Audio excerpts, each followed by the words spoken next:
Hey, faut que je te raconte. Salut, je m'appelle Sophia. Je vis à New York et j'ai grandi au Québec. Sophia, tu as grandi au Québec en écoutant Ramdam. On s'en est parlé il y a quelques semaines. Mais tu es arrivé jeune à New York. Quels ont été les plus grands ajustements pour toi en grandissant dans une ville comme ça? Je suis arrivée à New York au milieu de l'année scolaire. C'était en mars 2009. Puis c'était quand même c'était strange. Je suis arrivée, j'étais la nouvelle de l'école, la canadienne qui parle pas vraiment anglais, mais je parlais quand même anglais, mais j'étais pas fluide en anglais. Donc c'était un ajustement. C'est quoi le plus gros choc culturel que tu as vécu entre le Québec et New York? Je dirais le métro. J'avais tellement peur de me perdre parce que c'est tellement grand. Il y a tellement de stations, donc j'avais vraiment peur du métro. J'avoue, à Montréal, on a quoi, 4 lignes? C'est ça.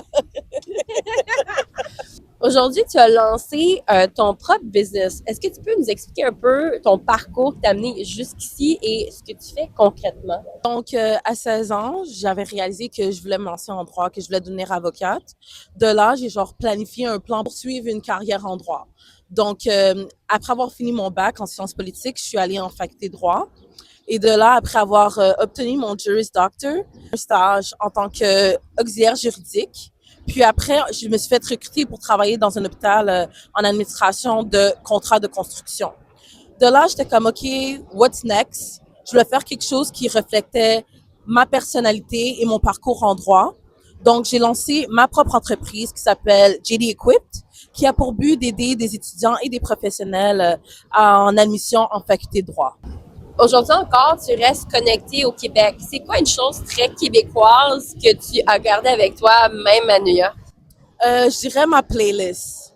Donc, jusqu'à maintenant, j'écoute Ginette Renault, Daniel Bélanger, des rappeurs de Montréal comme Greasy. Je reste connectée avec le Québec, vraiment connectée. Je suis branchée à TVA ici, puis Télé-Québec. Ça, c'est tout qu'une Québécoise à l'essentiel. Dédiée! Ouais, dédication ici, là, est fort. Quel conseil donnerais-tu à un Québécois qui hésite à poursuivre ses études en droit à l'international? Je dirais que ton identité québécoise est plus un avantage. Donc, les facultés de droit, ce qu'ils recherchent, c'est une perspective assez distinguée et différente des autres. Donc, la perspective que tu amènerais en tant que Québécois, ça enrichirait la classe. Donc, je dirais fonce, vas-y. Est-ce que ton parcours au Québec influence ta façon d'accompagner tes clients aujourd'hui? Je dirais que oui. On a quand même, en tant que Québécois, on a genre cette énergie chaleureuse on rencontre quelqu'un. Donc, à chaque fois que je rencontre un nouveau client, j'essaie de les faire sentir comme si c'était un ami ou une amie. Si tu devais choisir une poutine, ce serait laquelle? Ça serait poutine au poulet Général Tao. Je l'ai goûté il y a 2 ans de cela à Gros Sépa. C'est un resto-bar à Rosemont, je Est-ce qu'il y pense. a quelque chose au Québec qui te manque des fois? Ce qui me manque le plus, c'est l'aspect de français. Genre, à chaque fois que j'atterris à Montréal, j'entends quelqu'un parler en français, puis je suis comme, OK, je sais que je suis chez nous, genre.